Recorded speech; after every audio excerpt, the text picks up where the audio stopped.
আমার নবী এতিম নবী, উম্মতের দরদি নবী, কুল কায়নাতের নবী, যার ভালোবাসায় আমার আল্লাহ এত কিছু করেছেন, সেই আল্লাহর নবী। এর মুখের দিকে তাকাই, ওর মুখের দিকে তাকাই, তারা সবাই বাবার কোলে উঠে ময়দান চাললো। আমার বাবা খো, আমার বাবা খো। দৌড়াইয়া নবী মায়ের কাছে গেছে। মা, মা, চোখের পানিগুলো নবীজির ঝরতেছে, শিশু নবীর চোখের পানিতে জামা ভিজতেছে। মা আমেনা দৌড়াই এসে টাইনা টাইনা বুকে জড়াইয়া ডাকতেছে, বাবা মোহাম্মদ, বলো তোমাকে কে ব্যথা দিয়েছে, কে তোমারে কষ্ট দিয়েছে, কার দেওয়া ব্যথায় তুমি কান্দো? ও বাবা মোহাম্মদ, তুমি চিন্তা করো না, এই বিচার আমি আমেনা করাবো। তোমার দাদা হলো খানায় কাবার মুতাওয়াল্লি, এই মক্কা নগরের সর্দার। তোমার দাদাকে দিয়ে ওই ছেলেটাকে ধরে এনে তোমার সামনে বিচার করাবো। তুমি কেঁদো না, তুমি কেঁদো না। মা ছোট সময় এমন সান্ত্বনা আমাদের কেউ দিছে কিনা? কে মারছে? এই মুখে মারছে, কান্দিস না, তোর বাপ বাইতাই হোক, দেহিস বিচার করাবো। আমার নবীর মা আমেনা বলেন, বাবা মোহাম্মদ, তুমি কেঁদো না, তোমার দাদা বাড়িতে আসলে কে তোমারে কান্দাইছে, আমি বিচার করাবো। এমনি সময় আমার নবী মায়ের গলায় ধরে চোখের পানি ছেড়ে ছেড়ে কান্দে। মা, মা গো, এই জগতের কেউ আমারে কান্দায় নাই, কেন তুমি কাঁদতেছো মা গো? আমার বয়সের ছেলেরা বাবার কোলে উঠলো, বাবা আদর করে দুই গালে চুমাইলো, পকেট থেকে খেজুর খুরমা দিল। আমি সকলের দিকে তাকাইলাম, কিন্তু সবাই বাবার কোলে গেল গো। আমার বাবা কই, আমার বাবা কই? আমার একবার কোলে নিল না। আমার আল্লাহ বলেন, বন্ধু কেঁদো না গো, এতিম বানাইয়া পাঠাইছি, তারপরেও তোমারে দেখবো এতিম বলে উনি। দুনিয়ার মানুষ তোমারে ভালোবাসে, এতিম করে পাঠাইলাম, তারপরেও এতিম বলে যদি তোমাকে দুনিয়ার কেউ ভালোবাসে গো, আমি আল্লাহ কথা দিলাম, এই ভালোবাসার বিনিময় আমি আল্লাহ তাদের জীবনের গুনাহগুলো মাফ করে দিব। এই দেশ ছাড়তে হবে বাবারা ভাইয়েরা। আসুন, কিছুদিনের জন্য দুনিয়ায় আছি, কবে জানি কার মৌতের চিঠি আসে। এখন তো হঠাৎ আসে, হঠাৎ একটা শব্দ এখন সারা দেশে আছে, সেই শব্দটা জানি হঠাৎ মরলে কি কয়, কি কয়, কি কয়? স্ট্রোক করছে, স্ট্রোক। মুরব্বী বাবার আছেন, আপনাদের আমলে স্ট্রোক ছিল? এখন স্ট্রোকের কারণ কি? বাটফারি বেশি, সিটারি বেশি। এই বাটফারি আর সিটারিয়ে বাতাস দূষিত হয়ে গেছে। এই জমিন আপনাদের আমাদের ভার বহন করতে পারছে না, বিদায় এখন চট করে স্ট্রোকে ধরে। বাতাস নষ্ট, দূষিত হয়ে গেছে, জমিন আমাদের এই পাপ বহন করতে পারছে না, বিদায় স্ট্রোক। দেখবেন বেশিরভাগ স্ট্রোক আমরা দেশে বেশি। উন্নতশীল দেশগুলোতে যায় দেখেন, তাদের মধ্যে স্ট্রোক নাই, খুব কম। তার কারণ কি? তারা বিজাতি, তাদের কোনো ধর্ম নাই, কিন্তু তাদের একটা ধর্ম যেটা মুসলমানদের ছিল। তাদের জীবনে কেউ মিথ্যা কথা। ইংরেজ দেশে যায় দেখেন, তারা মিথ্যা কি জিনিস তারা জানে না, মিথ্যা বলতে পারে না। রাস্তায় কোটি টাকা পড়ে থাকলেও কেউ টাকার মধ্যে হাত দেয় না। আর আমরা দেশে 10টা টাকা পড়ে থাকলে রাস্তায় 10 টাকা ফালাইয়া একটু পরে আয়া ভাইবেন, কার টাকা ধরলেন, কার টাকা নিলেন? রাসূল হাদিস শরীফে বলেছে, এক নলা খাবার যদি কারো পেটে হারামের থাকে 40 দিন পর্যন্ত একটা সেজদাও কবুল হবে না।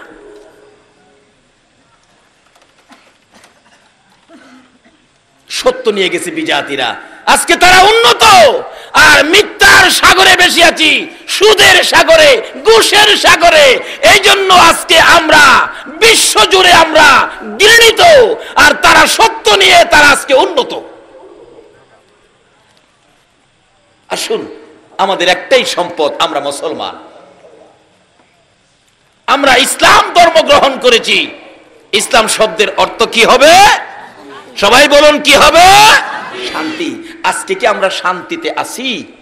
কেন নাই তার কারণটা বের করে আনতেছি, একটু লম্বা হয়ে যাইতেছে, আপনাদের কষ্ট হইতেছে? বাবারে একটা দিন কষ্ট করেন, কারণ একদিন এই পৃথিবীতে আমরা ছিলাম না, আর একদিন আমরা পৃথিবীতে কেউ থাকবো না। আগে যারা আসছিল তারা চলে গেছে, আমরা যারা আসি আমাদেরও যাওয়ার বিষয়ে পড়ছে, শুধু ফ্লাইট ডেটটা বাকি রয়েছে। কবে জানি মসজিদের কোনার থেকে 4 পায়া ফ্লাইট আপনার উঠানে আইসা নামবে, আপনাকে সাদা কাফন পরায়া, মাথার মুড়ি পায়ের মুড়ি বাইদা এই বিমানের মধ্যে উঠায়া আতর সুরমা দিয়া আপনাকে সাজায়া দিবে। যেই বিমান আপনাকে নিয়ে রওনা হইলে আর কোনোদিন এই বাড়িতে আসবে না। যত দামি বাড়ি হোক, যত বড় বাড়ি হোক, যত দামের বিছানাই হোক, আপনাকে এই বাড়িতে আর আনা হবে না। তাই সে অবস্থানের আগে আমরা এখন কি করতে হবে? ইসলামটা আমরা বুঝি নেই, নবীর আদর্শটুকুন বুঝি নেই। আমার নবী বলতেছেন, চাচা গো, একদিন আমারে মায়া করছিল, সেই দিনটা কোনটা? আপনাদের কষ্ট হইতেছে না তো? মা ডেকে ডেকে বলেন, বাবা কান্দিস না, আমি বিচার করাবো, কি ব্যথা বলো। মা, আমার ব্যথা হলো নাই নাই বাবা নাই, আমি বাবার কোলে উঠতে পারলাম না। আমেনা ছেড়ে দিলেন বাবাকে, মোহাম্মদকে ছেড়ে দিয়ে বললেন, ও বাবা মোহাম্মদ, এই ব্যথায় কাঁদলে আমারও তো কান্না সেরে, আমিও তো অল্প বয়সে স্বামী হারা হয়েছি, নাই তোর বাবা তো জগতে নাই। কানতে কানতে দাদার কাছে গেছে, দাদা গো, আমার বাবা কই, আমারে খবর দেখাইয়া দেন, খোঁজ দেখাইয়া দেন। দাদাও কান্দে, নাতি আমারও আদরের ছেলে ছিল তোর বাবা আব্দুল্লাহ, আমার বড় আদরের ছিল, ছোট ছেলের প্রতি আদর বেশি হয়ে যায়, আমিও তো কান্দি, তোর বাবা তো এই জগতে নাই, এ খোঁজ আমি তোকে দিতে পারবো না। আমার নবী সেই বয়সে মা যখন বাবার খোঁজ দিল না, দাদা ও বাবার খোঁজ দিল না, আমার নবী বিকাল বেলা কানতে কানতে মক্কা নগরের সবচেয়ে উঁচু পাহাড়ের উপরে উঠেছে। পাহাড়ের উপরে দাঁড়াইয়া দাঁড়াইয়া শিশু নবী কান্দে, সামনের দিকে তাকায়া তাকায়া ডাকে, বাবা বাবা গো বাবা, কোথায় লুকাইছো? আমি তোমার সন্তান ডাকতেছি, আসো না একবার আমারে কোলে উঠাইয়া নাও না। নিচে দিয়া যাচ্ছিল আবু জাহেল, কোত্থেকে জেনে আসছে, পাহাড়ের উপরে একটা বাচ্চা ছেলে কাঁদতেছে। আবু জাহেল কয়, আমার একটু মায়া হয়েছিল ওদিন। ডাকতেছে, কে তুমি? পাহাড়ের উপরে ডাকো, একটু পরে বাঘ ভাল্লুক বাহির হইলে খেয়ে ফেলবে। আবু জাহেলের ধারণা আমরা নবীরে বাঘ ভাল্লুকে খেয়ে ফেলবে, আপনাদের ধারণা কি? আরে বাঘ ভাল্লুকে নবীরে খাইব দূরের কথা, নবীর উম্মতেরই তো খাইবার ক্ষমতা নাই। কখন খাইতে পারে না? যখন আমানুদ হলো ফিসিলমি কাফার মধ্যে ঢুকেছে। কিভাবে? সামনে আসতেছে। আমাদের গ্রামে একজন কারি সাহেব ছিলেন, ওনাকে মশা পর্যন্ত ধরতেন না। উনি বলতেন, বাবারে যত মশাই হোক আমারে মশার ভিতরে শোয়াইয়া দে, মশা আমাকে ধরবে না। যার চরিত্রে কোনো অন্যায় নাই, যার চরিত্রে সামাজিক কারো সাথে মিথ্যা কথা নাই, যার চরিত্রে এক ওয়াক্ত নামাজ মিস নাই, যার চরিত্রে সুদ নাই, ঘুষ নাই, শুধু ছিল আল্লাহ আর শুধু ছিল রাসূল, ওই ব্যক্তিটা আমাদের গ্রামের বড় মসজিদে জুমা পড়াতেন এবং ঈদগার ইমামতি করতেন। যে ইমামতি ওনার অনুপস্থিতি, ওনার মৃত্যুর পরে সেই দায়িত্ব আল্লাহ আমাকে দিয়েছেন। তারপর থেকে আমি ইমামতি করি আমার গ্রামের ঈদগার মাঠে। উনি মৃত্যুবরণ করলেন, মৃত্যুর আগে কোনো দিন ওনাকে একটা মশা পর্যন্ত কামড় দেয় না। এটা আমাদের দেশের ঘটনা। আর যারা আল্লাহকে রাজি করে আল্লাহর ওলি হয়েছে, নবীর ভালোবাসা দিয়ে সাহাবীরা সমাজে নেমেছে, জঙ্গলার ভাগ ভাল্লুক পর্যন্ত এই নবীর উম্মতের গায়ে হাত দিতে সাহস পায় না। আজকে এই শান্তির অবস্থান ছেড়ে দিয়ে সাধারণ জিনিসের জন্য আমরা অশান্তির আগুনে ঝাঁপ দিতেছি।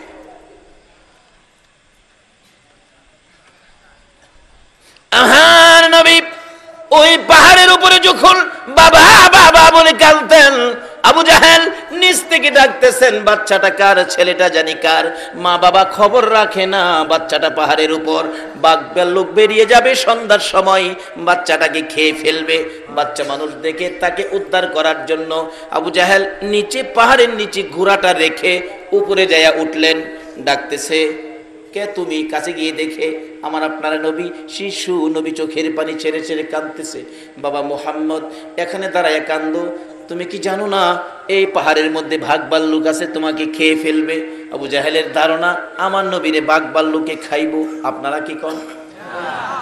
আমার নবী কান্দে, চাচা আমি বাঘ ভাল্লুকের ভয় পাই না গো, আমি কান্দি, আমার বাবা কই, আমার বাবা কই।